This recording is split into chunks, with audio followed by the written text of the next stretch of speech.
السلام عليكم. مرحبا بكم معايا في فيديو جديد ووصفة جديدة. اليوم غادي نشارك معكم واحد التحلية كتجي لذيذة وغزالة بزاف وصحية ما فيهاش السكر. خليكم معايا مع الفيديو مع المقادير ومع طريقة التحضير.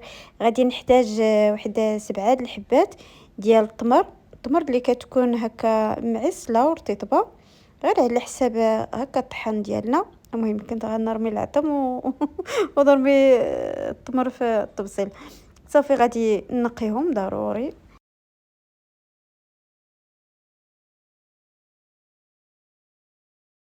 من بعد ما نقيت التمر، هنا عندي 2 بنانات. الا عندكم بنان كبير ديروا غير وحده. حاولوا هكا البنان يكون طيب باش يحل لينا هاد التحليه بلا ما نحتاجو للسكر. صافي هكا غادي نحيد غير هاد البلاصه كحله شي شويه مع البنان طيب بزاف. صافي غير غادي نقيه وغادي نضيفو على داك التمر اللي درت في الكاس ديال الطحان. وصافي غادي نحتاج واحد نص طرو ديال الحليب، واحد 16 ديال الفلون. المهم استعملت هذا الفلون اللي بدون سكر، عندي الفلون اخر ولكن فيه السكر.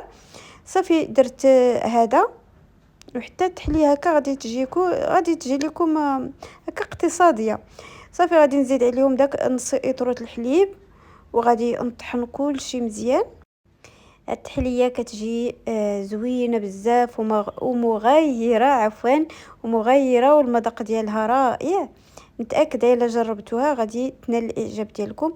هنايا كنوريكم راه خليتها حتى طحنات مزيان. بالنسبه للناس الا اللي ما طحناتش ليه مزيان، بالنسبه هكا الا جات التمر قاصحه ولا شي حاجه، صافي يصفيها في الاخير. انا ما صفيتهاش حيت خليتها حتى طحنات مزيان مزيان. كما كتشوفوا راه ما فيها والو، ما كيبان فيها والو.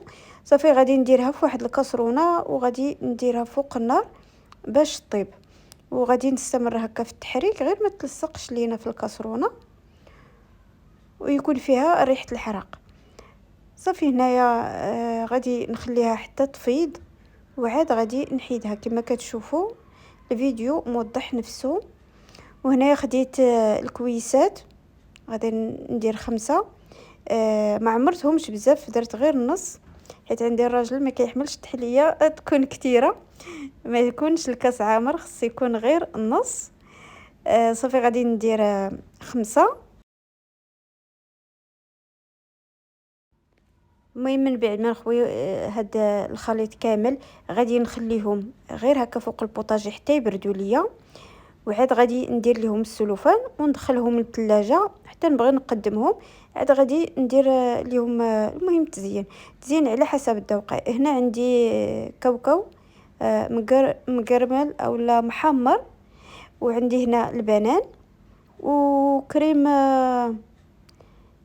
كراميل، ولكن فيه حتى الشوكولا. ما عرفت هذا كي داير، حيت قلت لي جيب لي كراميل وجاب لي هذا ماشي بحال الاخر اللي تسالى ليا. صافي هنايا كندير 3 ديال الحبات 3 ديال الطروف هكا ديال البنان في الوسط، وغادي ندير عليهم هاد الصوص الشوكولا او الصوص كراميل. نتوما ديروا اي حاجه كتعجبكم. المهم حتى هذا راه زوين، غير قلت لكم ماشي يعني كراميل. صافي وغادي ندير عليهم داك وغادي نزين بداك الكاوكاو مهربش ومحمر. المهم ديروا في هذا الصوص القياس اللي بغيتو،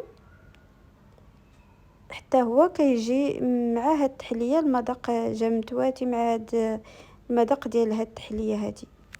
واللي وصل معايا حتى لهنايا، اللي شاف هاد القناه لاول مره، ما ينساش يشترك في القناه ويضغط على زر الجرس باش يتوصل بكل ما هو جديد في القناه ديالي، وواحد التعليق باش هكا تحفزوني باش نحط لكم دائما الجديد، ولايك الفيديو باش هكا يقترحوا اليوتيوب.